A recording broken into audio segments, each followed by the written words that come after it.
Hello one and all, this is Soulful Lordy, James Bullock, once again with another video game first impressions. This time around, Trek to Yomi for the PlayStation 4, PlayStation 5, Xbox One, Xbox Series X and S, and PC. Trek to Yomi is a 2.5D side-scroller action-adventure game where you play as Hiroki, a young man who has grown up after seeing the destruction of his village and his attempt to rectify that, to avenge the loss of not only friends and family but also his sensei. The presentation of the story is actually quite simple, with a cutscene at the beginning of a chapter, followed by a cutscene that happens before a major boss battle, and then of course afterward. It doesn't try to be complicated or obtuse, but it does have some supernatural elements, and really that is where the game shines, both from a narrative and also an aesthetic perspective, not to mention from a gameplay perspective, as you get through the second half of the game that I've experienced thus far. Hiroki has the ability to utilize not only his sword but also long-range weapons. When it comes to sword attacks, you have light attacks that of course are quicker but do less damage, and then there are the heavy strikes that are slow but do a lot more damage if they do land. Blocking is imperative in this game.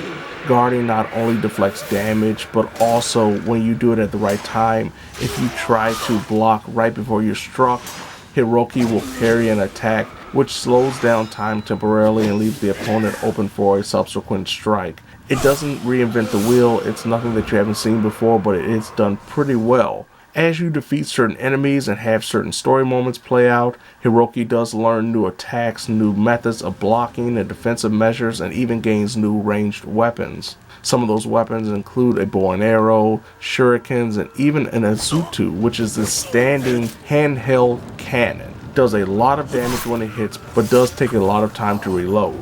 One of the more interesting aspects when it comes to the hand-to-hand combat and gameplay is the ability to switch stances. And it's not Ghost of Tsushima switch stances deep, but in terms of something similar to, ironically enough, Mortal Kombat mythologies, where you can actually turn from left to right. And depending on the position, you can actually pull off some incredible maneuvers with your back to an opponent. One of my favorite attacks that I've discovered is being able to spin around, utilize a light strike followed by a heavy strike that stuns enemies. And that plays into another big factor in the repertoire of Hiroki as you get further into the game, is the ability to pull off finishers on stunned opponents.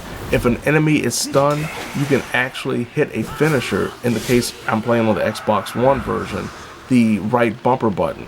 And he will pull off a finishing attack that not only one hit kills the stunned enemy, but also restores Hiroki's stamina and health. Now, as I just mentioned, stamina is also a big part in this game.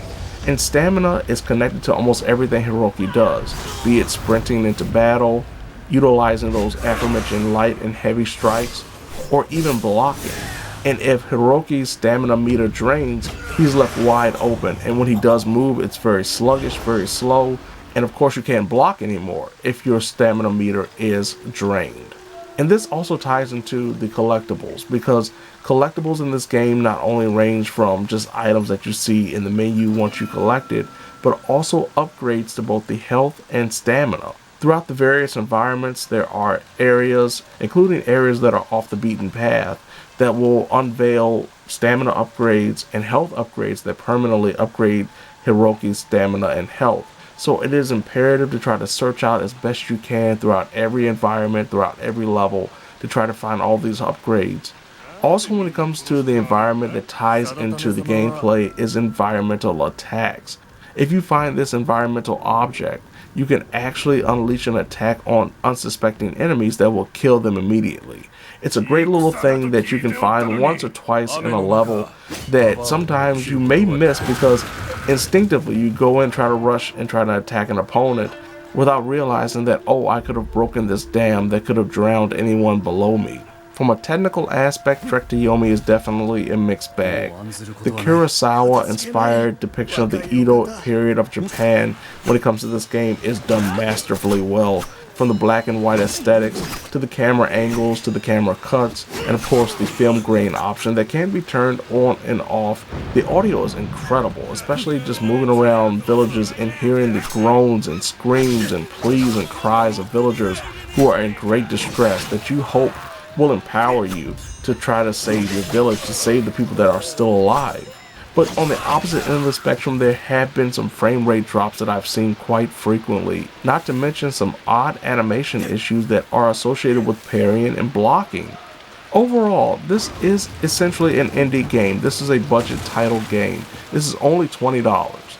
And personally, even though I played this on Game Pass for free on Xbox One, it is definitely well worth your money if you're into these type of games. If you're into something that is challenging a majority of the time. If you like the side-scrolling action adventure type of game that doesn't necessarily have you going all Streets of Rage, but does have those qualities while giving a pretty interesting story with a great aesthetic, definitely pick this up. And if you do have Game Pass, definitely download this, try it out, see how you feel about it.